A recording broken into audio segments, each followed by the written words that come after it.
Sebetulnya mandiin mayit itu gampang. Sebetulnya asal dia bisa mandi junub bener ngikut Nabi. Kalau mandi junubnya bener ngikut Nabi, bisa mandiin mayit. Kalau mandi junubnya enggak bener ngikut Nabi, enggak bisa mandiin mayit. Kan sama. Kita kalau mau mandi junub, bebersih dulu cebok. Nih, udah kelewat materinya. Habis cebok bersih, semuanya wudu. Habis wudu persiapan mandi. Nabi kan begitu. Nah, makanya kalau mandi junubnya enggak bisa nyontoh Nabi, sulit. Mandiin mayit. Wong mandi sendiri aja enggak rapi. Gimana mandiin mayit? Mana mayit zaman hidup bertetangga, rese mulu lagi, gue semprot juga nih.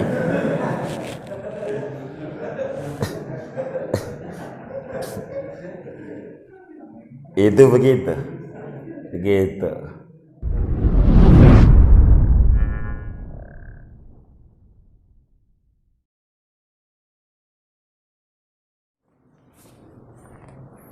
Assalamualaikum warahmatullahi wabarakatuh.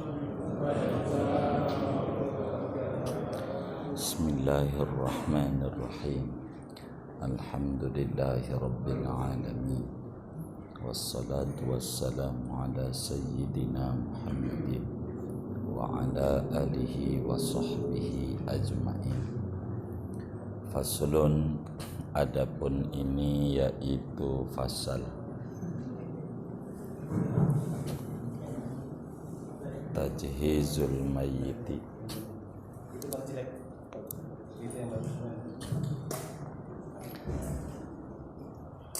Faslun, adapun ini yaitu fasal halaman 47.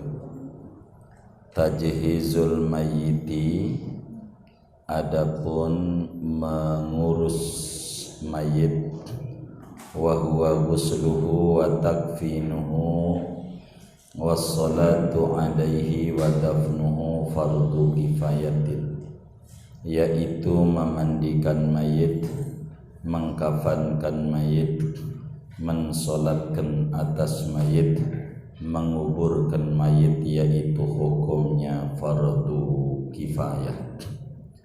Wa aqallu uslihi ta'mimu badanihi sya'ran wa basharan bil ma'il khalisi ba'da izalatin najasati. Adapun sekurang-kurang memandikan mayit, yaitu meratakan badan mayit, baik rambut maupun kulitnya, dengan air yang murni sesudah menghilangkan najis. Wallahu a'lam bissawab. Saudara-saudara sekalian, kita pertemuan yang lalu membahas terakhir adab-adab orang yang baru meninggal, apa yang harus dilakukan. Nah, malam hari ini kita memasuki ke merawat atau mengurus jenazah. Bila ada muslim wafat,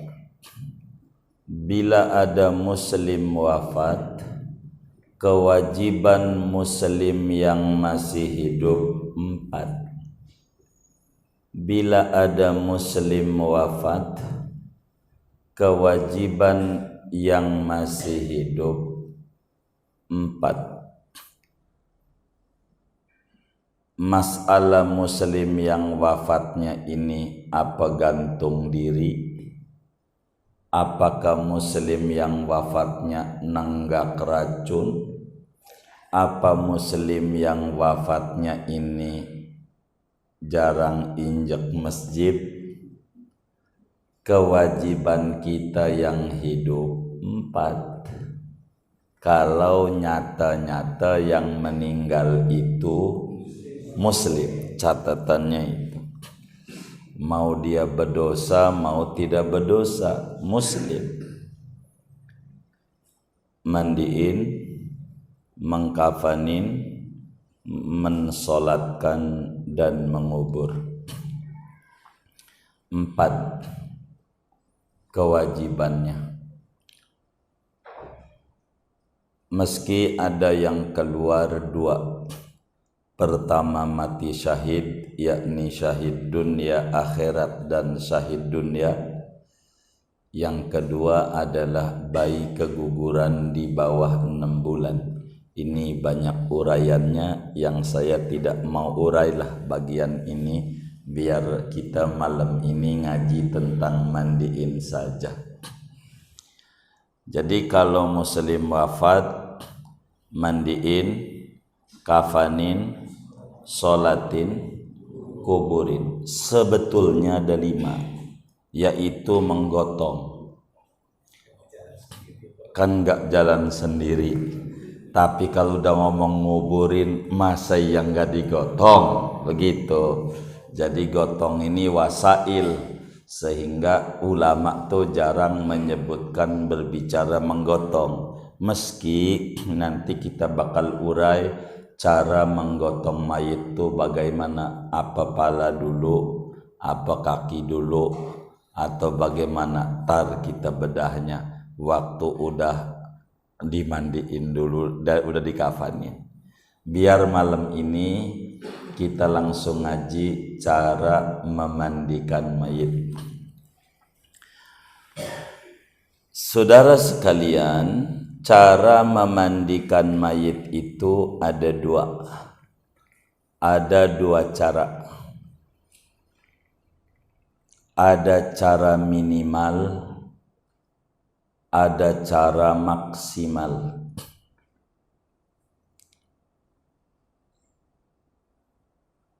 Cara minimal tuh yang penting gugur kewajiban, tuh minimal.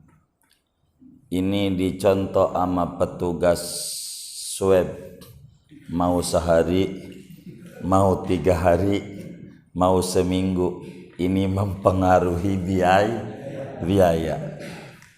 Itu begitu.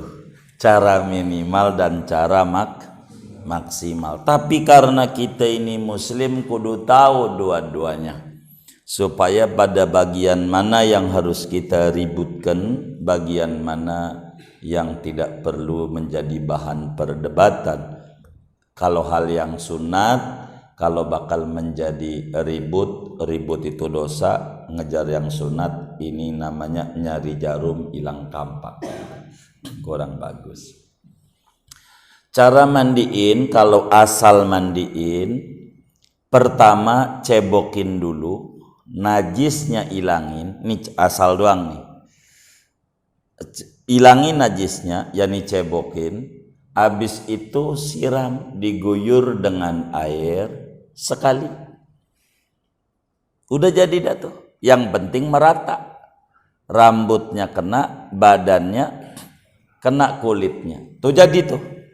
Ini cara minimal nih. Enggak pakai apa-apa, diwuduin aja enggak. Diwuduin. Tuh begitu. Kalau timbang asal dimandiin, cebokin, udah selesai cebok, kotorannya tuh najisnya dibuang, siram. Dari pala sampai kaki, yang penting merata. Artinya semuanya kena air. Habis itu ya sudah, bungkus. Barangkali semacam COVID begini nih, kayak begitu tuh, jangan sampai nggak dimandiin. Kalau nggak dimandiin, pastikan nggak boleh disolatin, haram. Begitu. Tuh begitu. Biar kita paham gitu. Solatin ini kalau dimandiin, enggak dimandiin enggak boleh solatin. Percis kita enggak pakai wudu solat, kalau enggak ada wudu enggak boleh solat. Begitu.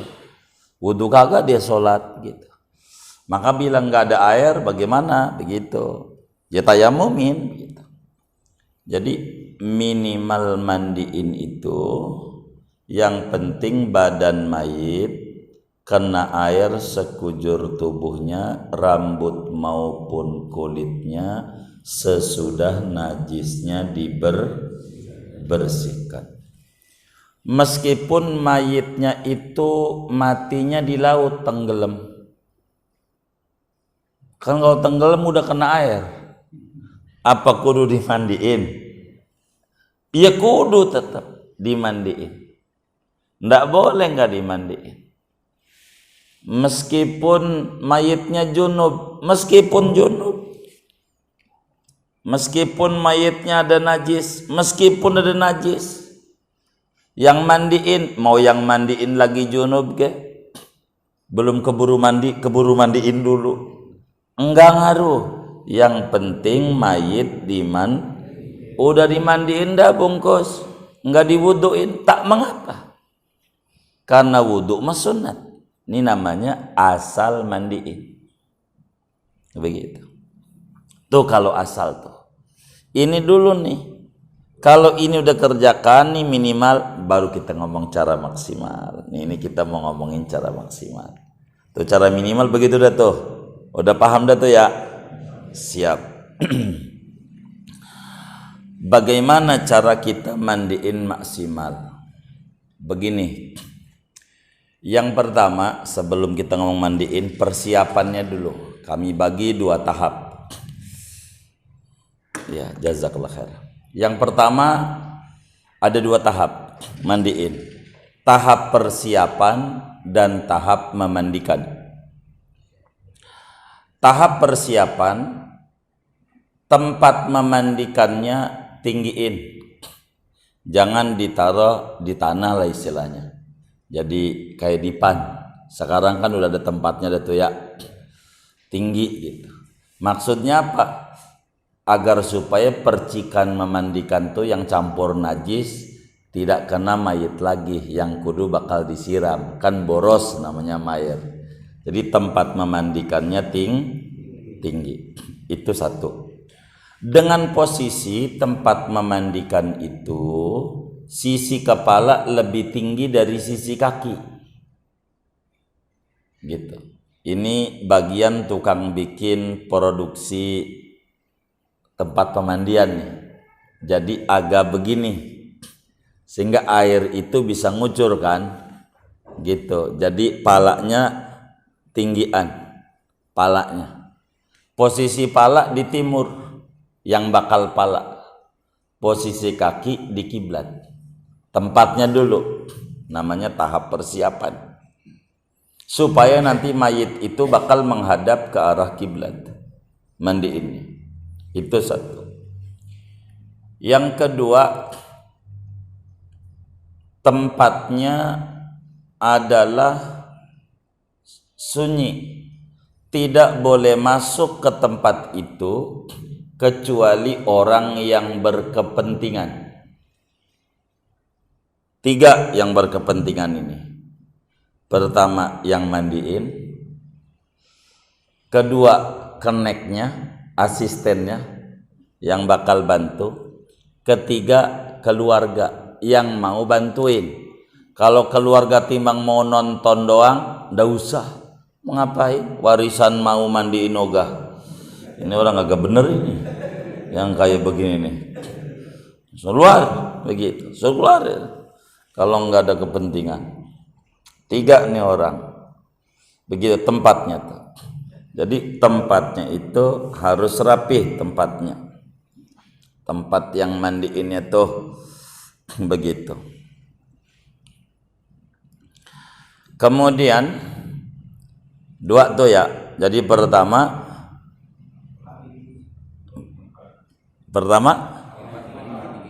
tempat mandiinnya tinggian, enggak boleh di tanah, kayak di pandah. Dengan posisi pala lebih tinggi. Dengan bakal kepala nih arah dapur, kan kalau kita Indonesia di timur. Sebab mayitnya bakal biar menghadap kiblat. Itu satu. Tempatnya tuh. Kemudian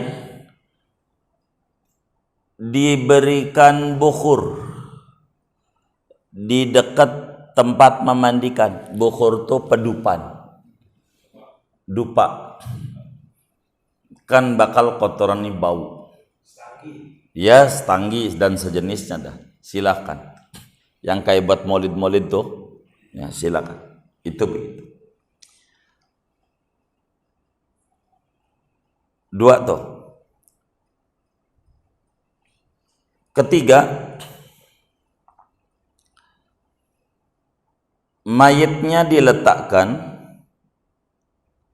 dengan posisi menghadap kiblat. Kalau di kita pala di timur, kaki di barat. Kaki di barat. Keempat,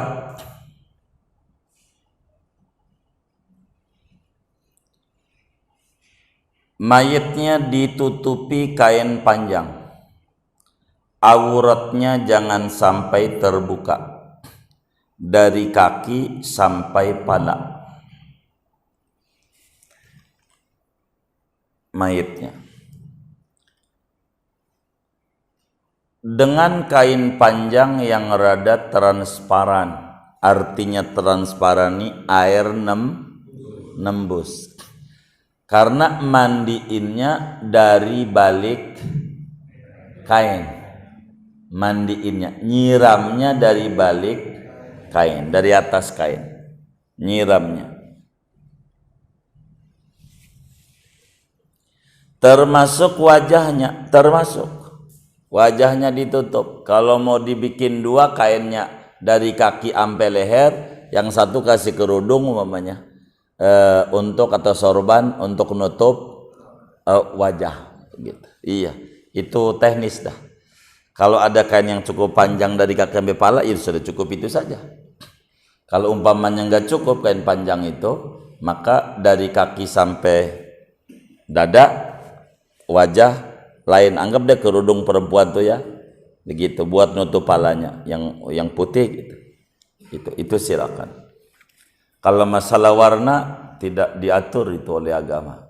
Buat penutupnya ini boleh saja warna batik, begitu. Silakan, itu bercorak. Ini teknis, nggak mesti warna putih kain buat ininya ini, nutupnya ini. Sesudah itu siapkan ember 9. Ini embernya ini 9 ember. Waduh, ruangnya kudu gede. Tar diatur. Saya biar tuntas dulu. 9 ember. 3 ember isinya air campur bidara. Bidara tuh dadap. Kalau nggak ada ya udah air bening aja. Jadi 3 ember isinya air campur bidara. 3 ember isinya air adem, air dingin, air tawar tapi dingin, air dingin dah, nggak anget nggak, air dingin. 3 ember air campur kapur barus. Dikit aja kapur barusnya, jangan banyak. Jadi 3 ditambah 3 ditambah 3 sama dengan 9 ember. Sama dengan 9 ember. Bila tempatnya kecil berarti dikecilin. Dari 9 menjadi 3. Dari 9 menjadi 3. Kan airnya sama tuh. Tinggal dibikin 3 kali.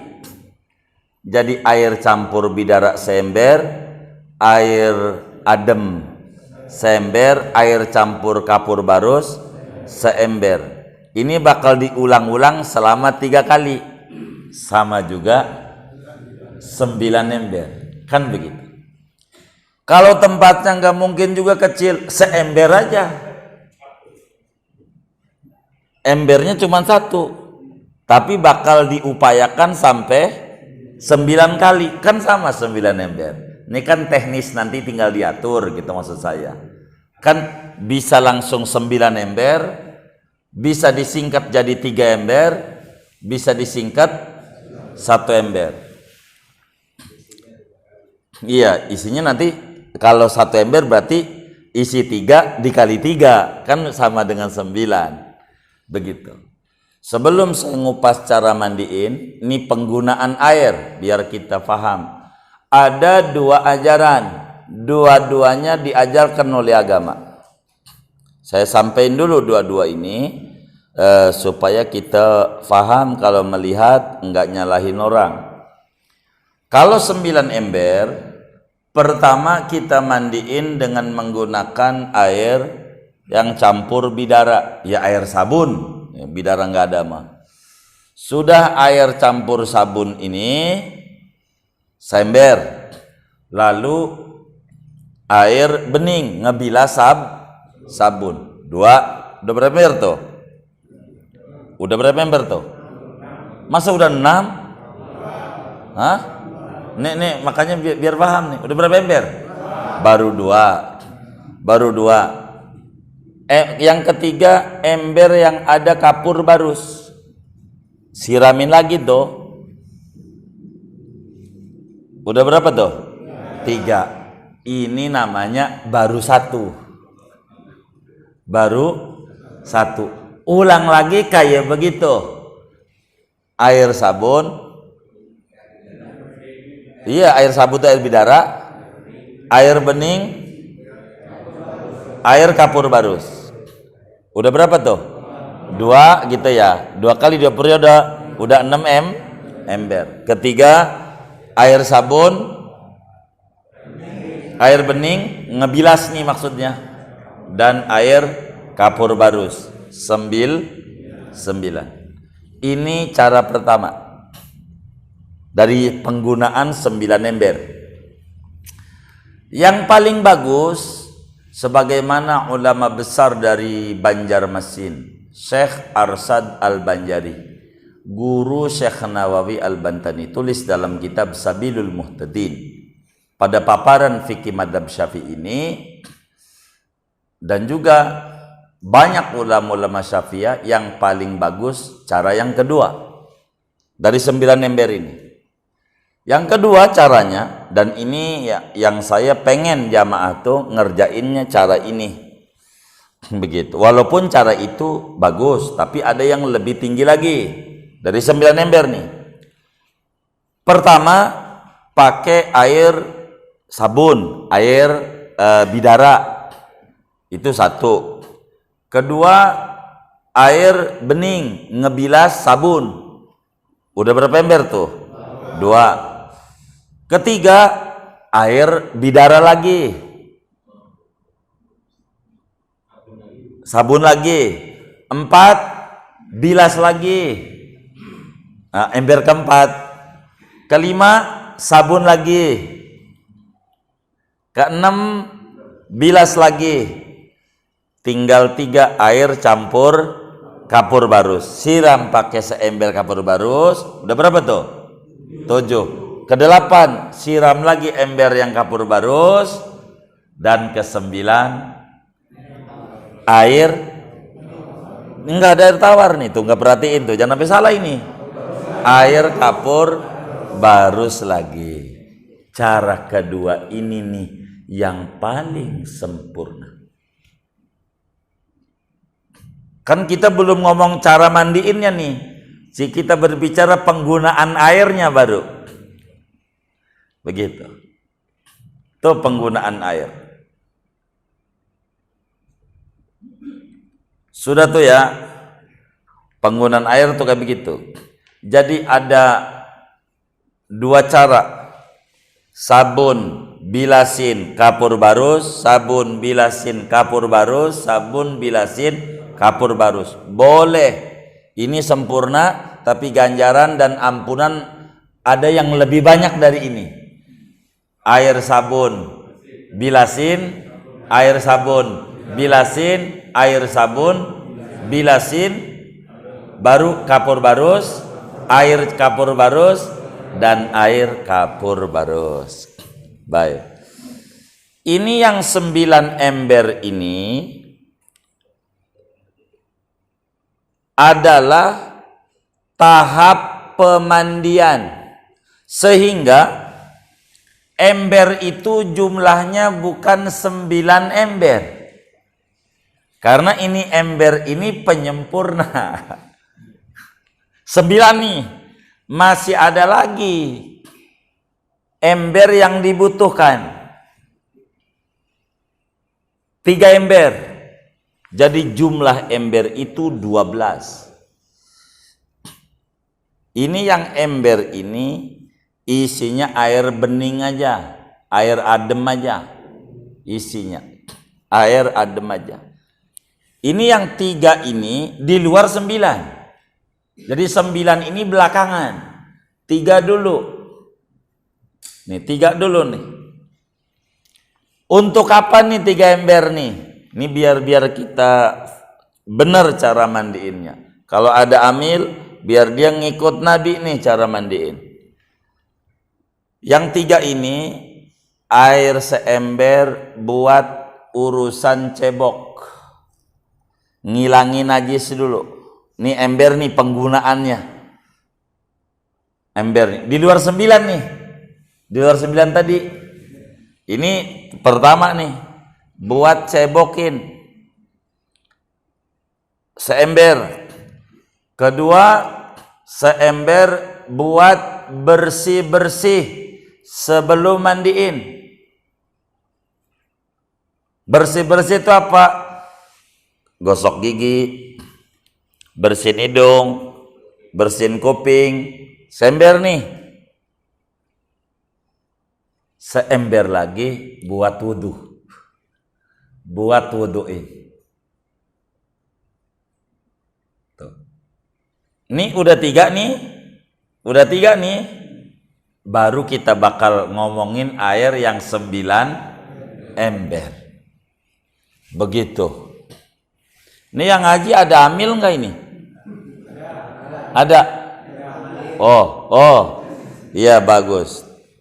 Ini luar biasa kalau ngaji. Biar sempurna. Nanti tinggal Pak Wiji bisikin mau yang paket apa?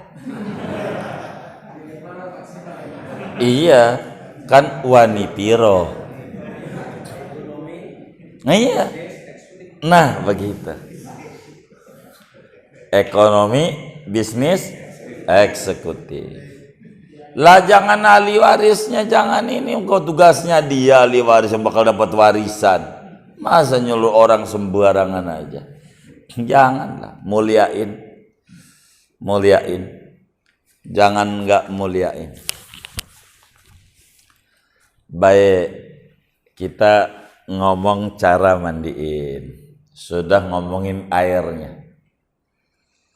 Jadi jangan ada yang nonton tuh. Intinya begitu. Di tempat tertutup. Tempat enggak boleh ada yang lihat kecuali yang berkepentingan saja.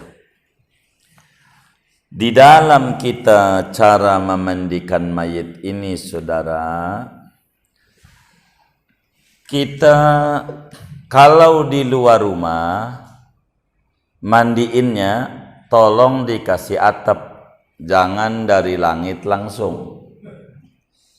Kalau di luar rumah artinya dikasih atap, tenda lah istilahnya, terpal. Pokoknya dikurung aja kayak rumah dah. Kalau di luar rumah, pokoknya tak boleh, atas nggak boleh lihat, samping nggak boleh lihat, semuanya. Ini harus begitu mandiinnya. Kasih atap kalau di luar rumah, terpal dah. Itu begitu. Udah rapi tuh terpal, mayit digotong ke dalam tempat pemandian. Maka kemudian cara pertama, orang yang memandikan pakai sarung tangan. Pakai sarung tangan yang mandiin.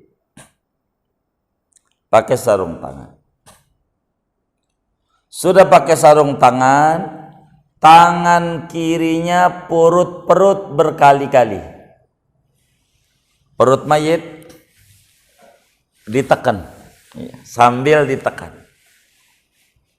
Biar kotorannya keluar, bersih.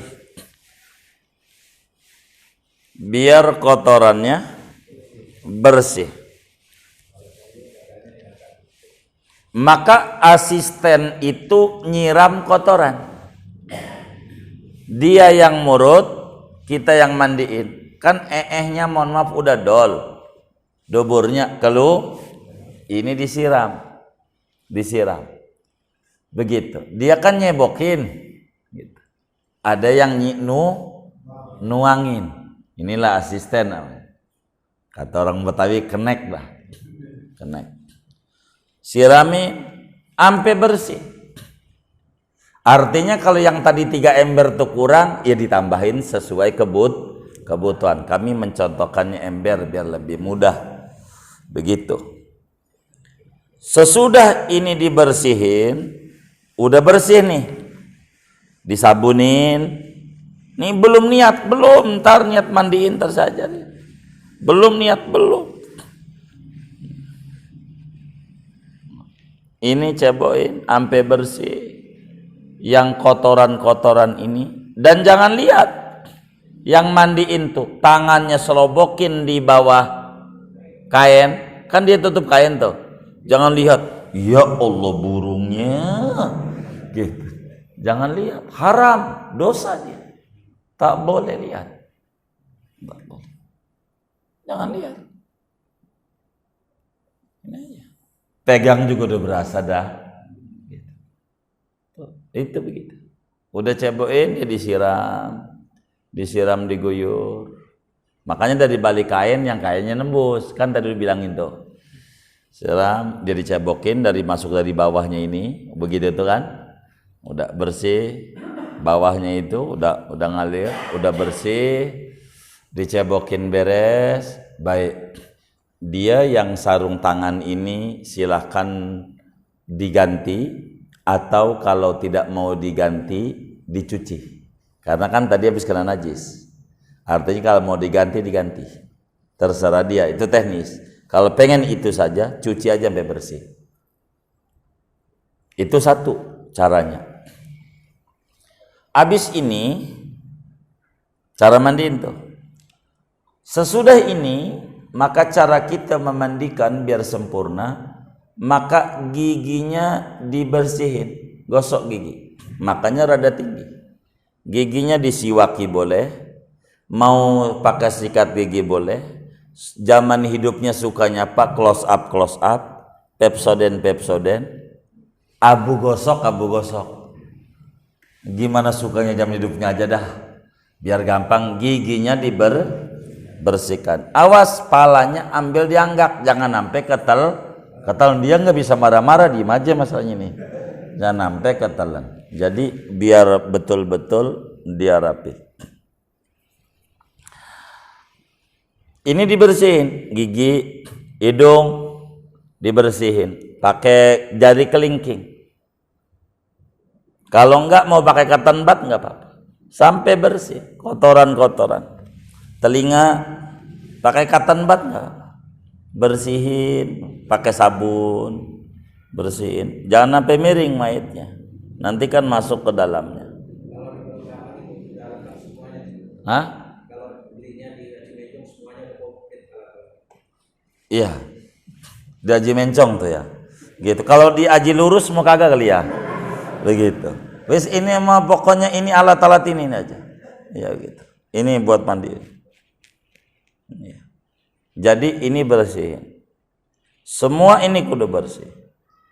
Itulah istilah saya pakai ember kedua di luar 9 tuh, gitu istilahnya. Ini pakai ini, termasuk kuku bersih ini, kuku.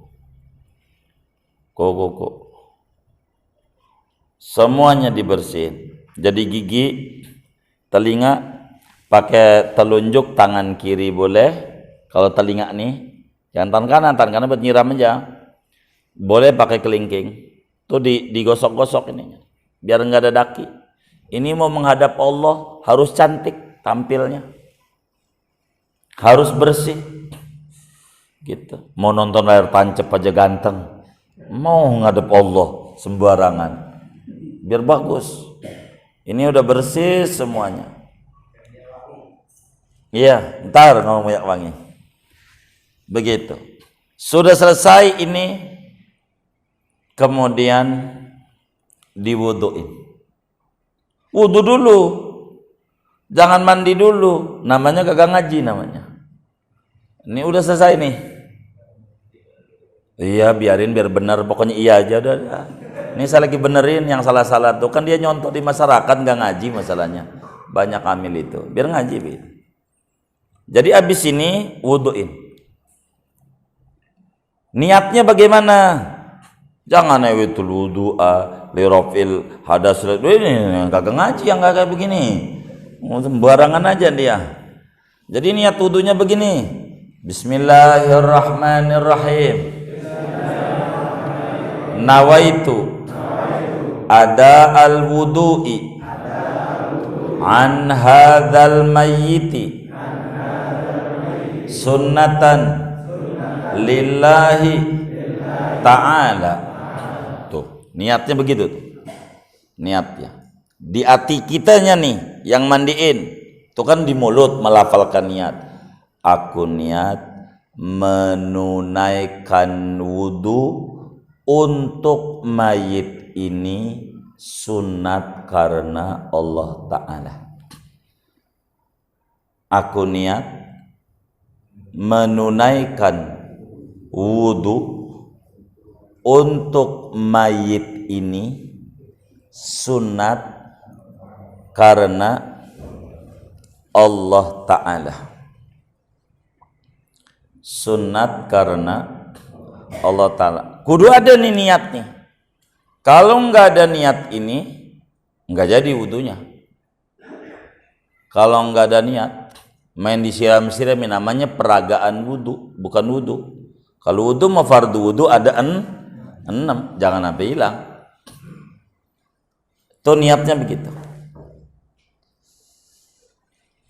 Waktu dia biasa dalam wudunya ini, tangan dibersihin, habis tangan kumur-kumur, jangan sampai enggak, cuman palanya agak diangkat, jangan sampai ketel, kumur-kumur, masukin mulut 3 kali, hidung, biasa kayak kita wudu hidup aja, baru wajah, niat kayak tadi, nawaitu ada al-wudu an hadzal mayyiti sunnatan lillahi ta'ala. Itu namanya wudu. Sudah wajah, tangan, ya sampai sikut, ya 3 kali tuh, tangan kiri sampai sikut, pala biasa diusap kayak begini, biar sempurna, begitu palanya. Terus telinga biasa. Ini kanan dulu telinganya, nggak bisa bareng, kan dia pegang gayung. Kalau bareng kan susah. Kanan dulu usap 3 kali, baru kiri. Gitu. Kalau ada yang bantuin mah ya. Ya ada kenek, nggak pegang gayung, langsung bareng biasa. Telinga. Habis telinga kaki kanan. Biasa betes. Habis kaki kanan, kemudian kaki kiri. Kaki kiri. Biasa waktu wudu di tangan tuh lihat kukunya kalau hitam, bersihin. Ini kukunya panjang, dipotong nggak usah. Tapi kalau robek, potong boleh, tapi potongannya disimpan, lalu dibungkus di kafan tuh, selipin, biar dikubur bareng kukunya. Begitu.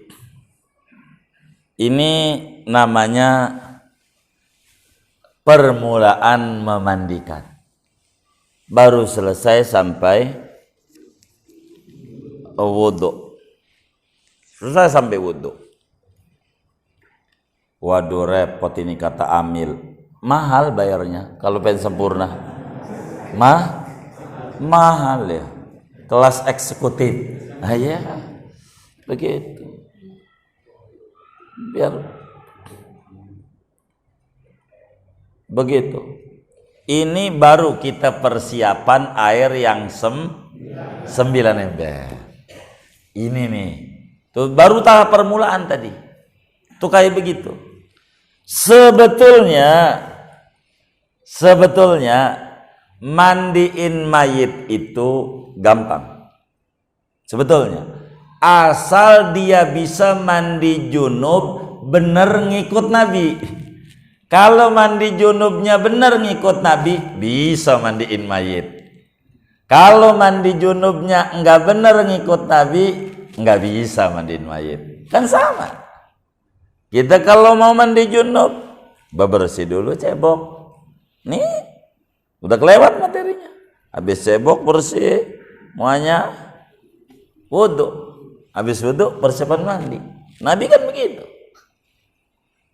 Makanya kalau mandi junubnya enggak bisa nyontoh Nabi, sulit. Mandiin mayit. Wong mandi sendiri aja enggak rapi. Gimana mandiin mayit? Mana mayit zaman hidup bertetangga, rese mulu lagi, gue semprot juga nih.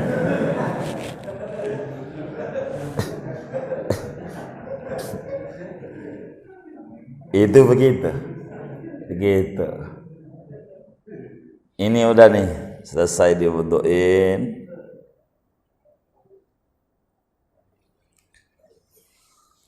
Baru kita siap gunain air pertama. Nyiram kepala. Mandiinnya dari kepala dulu. Nyiram kepala dengan niat. Niat ini sunat. Niatnya nih.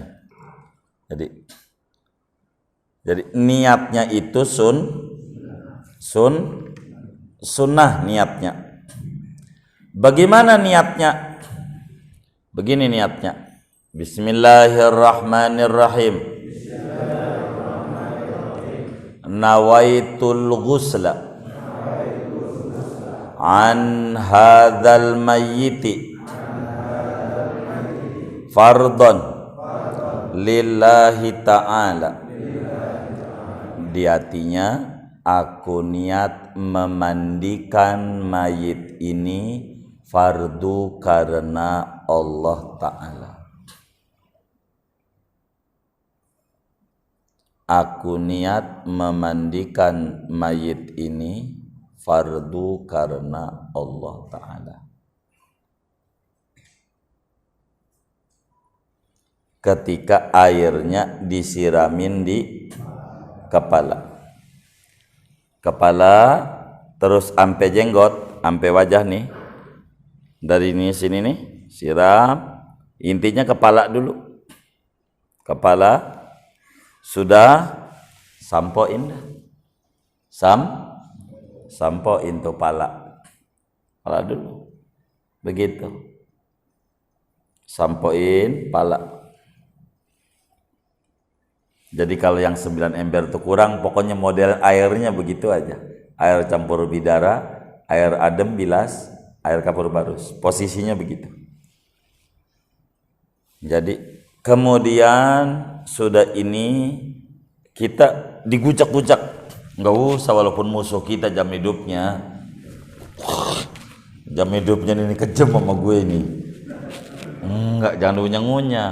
Bagaimana cara mentahlil rambutnya? Pakai sisir yang giginya renggang. Sisir yang giginya renggang. Tahu kan? Yang ininya jarang. Ditarik pelan-pelan. Ini maksudnya biar merata.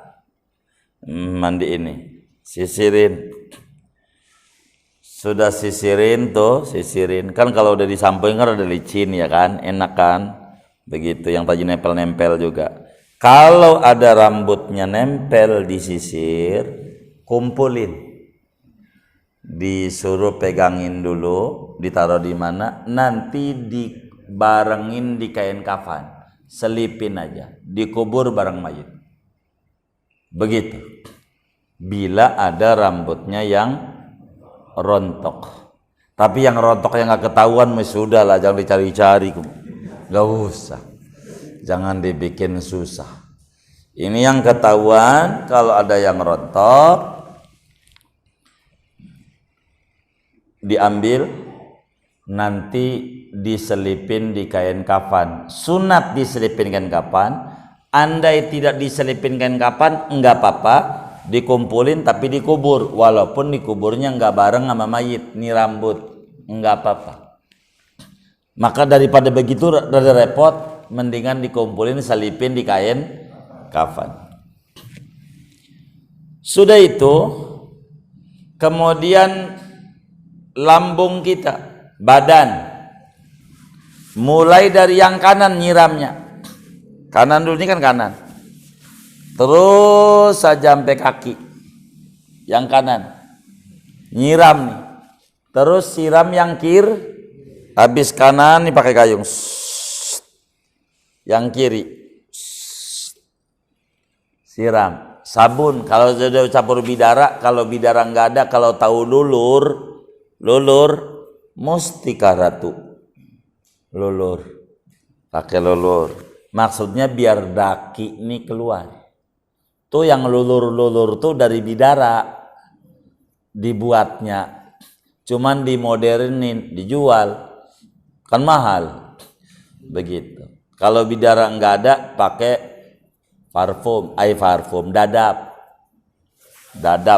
Orang sini kan dadap. Dadap sama. Sudah sabun nih. Sabun nih.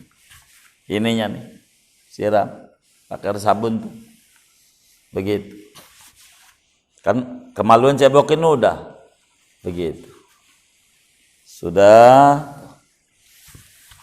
Kalau air ini yang tadi tuh 9 ember campur air sabun, dari pala sampai kaki sabun. Cuman kan sama orang dagang dibedain, yang buat pala namanya sampo, yang buat wajah namanya apa itu yang wajah tuh? Biore buat wajah. Kan ada yang buat body, ada yang buat face. Itu kan ilmunya orang dagang. Kalau nggak ada, krim ekonomi aja semuanya. Kalau nggak ada, paket hemat. Jangan dibikin susah. Sudah tuh, depan nih, udah depan, dimiringin mayit. Yang kanan dulu belakangnya. Kan tadinya begini, miringin begini. Kan miring tuh, yang ini, terus sampai kaki. Udah selesai yang miring kanan nih, gosok-gosoknya nih, miring kiri. Ini kan belum. Miringnya begitu. Nih di sini bedanya mandiin orang yang udah wafat sama mandi junub. Kalau mandi junub, depan, kanan, belakang, kanan, depan kiri, belakang kiri. Kalau mayit kalau digini-giniin, abis ini diputar, abis ini putar, terlalu nyiksa sama mayit. Nggak boleh. Jadi depan aja dihabisin semua, tapi diawali kanan, baru kiri, baru dimiringin, belakang kanan, belakang kiri. Begitu. Kalau mayit, ajarannya begitu. Beda sama yang hidup pada bagian ini aja. Sudah tuh sampai kaki selesai, disabunin tuh, siram lagi deh tuh sama air bilas. Kan disabunin. Ember kedua tuh.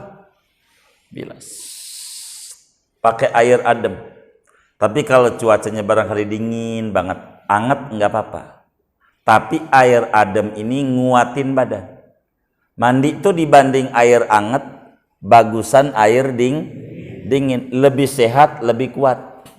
Lihat orang yang suka mandi air anget mulu tuh, badannya benji. Apa tuh benji itu ya? Badannya rada rentan, gampang sakit, gampang masuk angin. Apa? Kenyi katanya tuh bahasa pondok kacangnya. Badannya kenyi. Baik. Lihat tuh orang Sunda tuh, mandi air dingin mulu, keker dia. Biar nyanyi-nyanyi naik gunung masih kuat. Begitu. Karena air begitu bagus. Air dingin, nguatin badan. Tapi kalau kemudian itu ya cuacanya dingin banget, ya air hangat boleh, kurang bagus doang. Tapi boleh, rahmat lebih banyak air dingin buat bilasnya nih. Sudah tuh, sudah. Kalau udah disabunin, air sabun, air ini udah, itu namanya baru satu. Ulang lagi, sabunin lagi, kayak tadi lagi tuh, pala, terus wajah kanan, air kedua siram bilasin, baru dua, ketiga sabunin lagi, terus bilasin, terakhir air kapur barus, rada awet di mayit, maksudnya begitu. Jangan banyak-banyak, kan berubah nanti, dikit aja kapur barusnya. Air kapur barus siram, terakhir nih, udah tinggal nyiram doang nih, nggak ada yang diusap-usap nih, tapi seluruhnya air kapur barus sember, air kapur barus sember, terakhir kapur barus lagi. Ini cara yang terbaik. Dengan ini selesai memandikan mayit. Habis ini apain? Dilapin pakai handuk sampai kering. Dilapin. Sesudah dilapin, ini sudah dilapin nih, dilemesin lagi. Dilemesin, tahu dilemesin? Tangannya diginiin, mayitnya, kakinya digituin, dengkulnya dua diangkat, sampai perut tuh digituin, paham kan?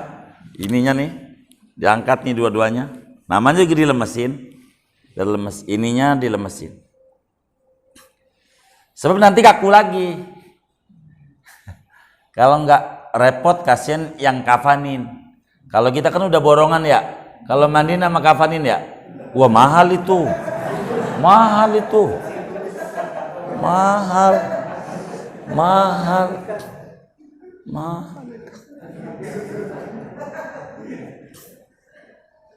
Jadi lemesin lagi.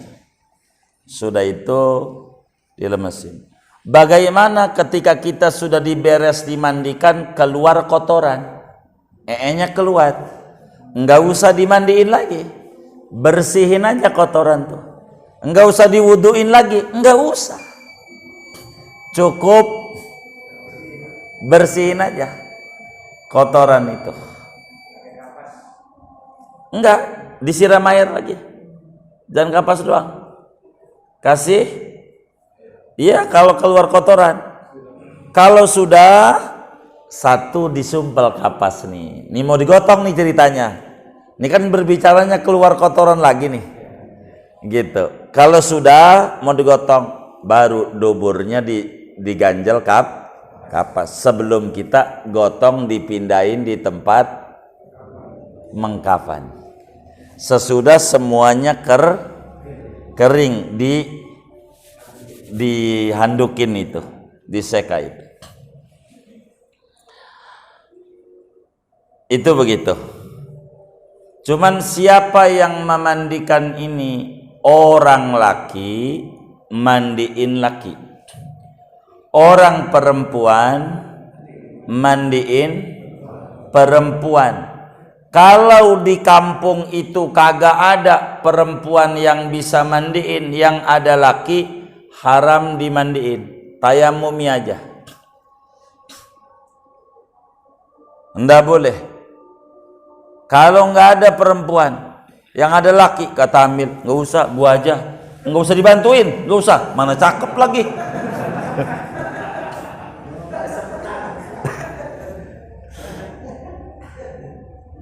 Tayamumi aja, tayamumi aja. Jadi kalau umpamanya nggak ada, cuman adab yang mandiin ini harus amanah. Adab yang mandiin ini harus amanah. Apa tuh amanah? Jangan banyak ngomong. Keuntungannya besar. Keuntungannya besar. Tidak boleh dia banyak ngomong. Yang mandiin itu. Artinya apa? Bila kemudian yang mandiin ini melihat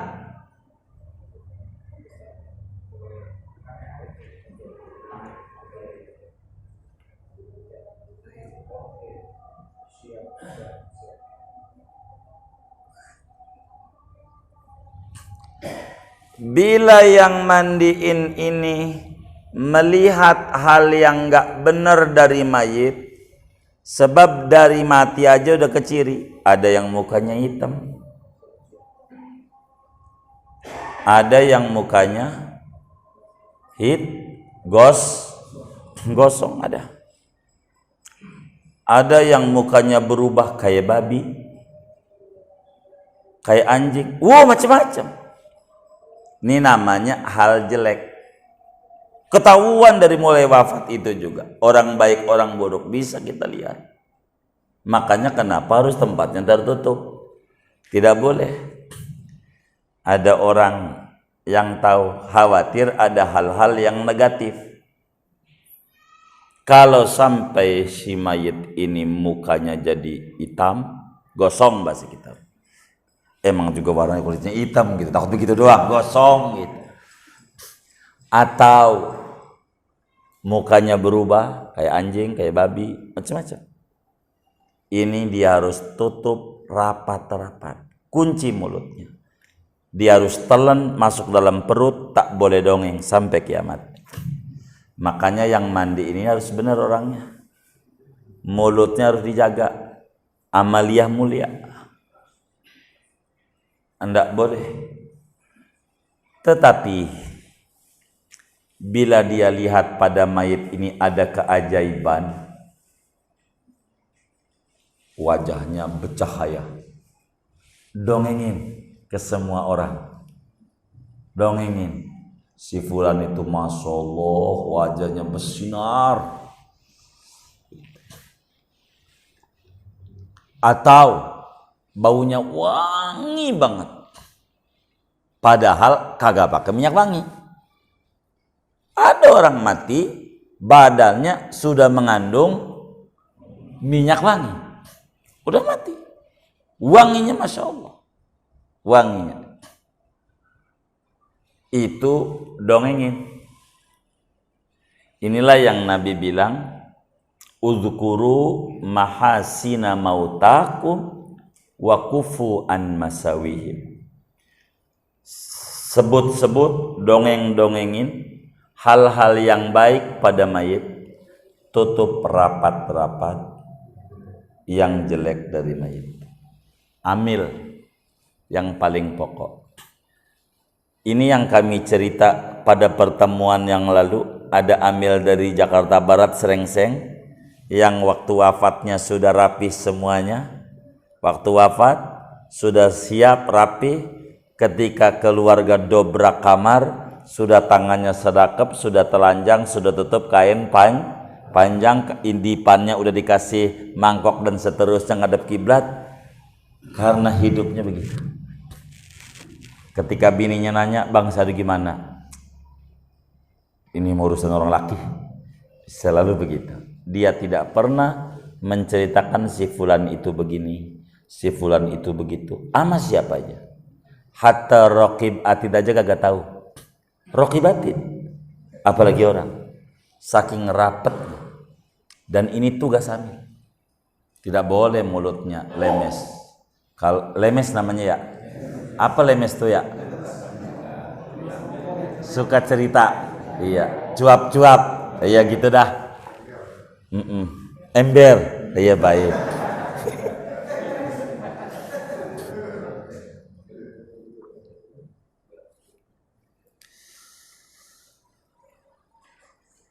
di dalam menyentuh mayit,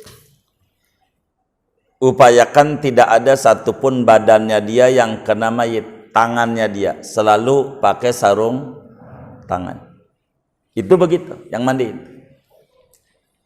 Ini udah beres semuanya, mandi ini rapi. Bagaimana kalau ada orang mati kebakar? Ini kalau dimandiin bakalan rontok, tayamumi. Bagaimana kalau kasusnya mutilasi?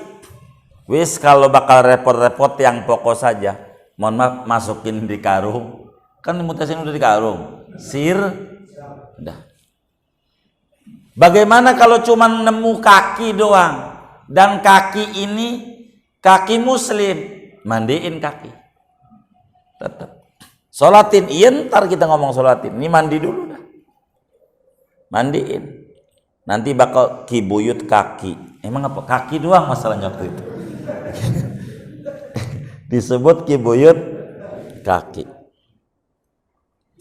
Yang paling bagus yang mandiin adalah kerabat mayit. Yang sayang sama mayit. Yang bagus mandiin. Ini mah bukan tugas Amil, tugas kita semua. Jangan sampai bapak emak kita dimandiinnya selagu-lagunya, udah nyekolahin kita. Sampai kita hari ini bisa ngaji, kan lahir dari ayah bunda kita. Masa kita selagu-lagunya? Yang rapi lah. Kalau kita tahu ilmunya Amil, kita bisa benerin. Amil begini, lu ngatur mulu, gua nih dari Amil dari dulu. Itu lu jadi Amil, tapi ilmu lu belum tahu, gua tahu. Bila Amilnya, gua kagak gaji nih, nggak apa-apa, masih banyak. Mikir-mikir juga, lumayan juga lagi pandemi ini. Iya udah dah. Ya kayak gitu dah. Kita harus rapi. Kerabat. Kenapa? Kalau kerabat tidak sembarangan. Kalau ada yang jelek kan nggak mungkin dia ceritain. Makanya yang bagus kerabat. Tapi kalau kerabat nggak bisa gimana? Makanya kenapa kami suka ditanya, kenapa ini diajarin sempurna banget? Waduh, kalau ilmu ini diumpetin satu dosa, yang kedua kita ngurus orang bisa, nanti kita mati kagak ada yang ngurus, main semprot aja, karena kan kagak ada yang bisa. Maka ini ilmu kudu tampil, kudu disampaikan. Maka dulu kami mengadakan pendidikan pelatihan cara memandikan yang benar, bukan asal mandiin. Siapa yang mau belajar, belajar. Biar benar. Sebab ini adalah hal yang paling utama di dalam kita cara memandikan. Kurang lebih demikian daripada kajian kita.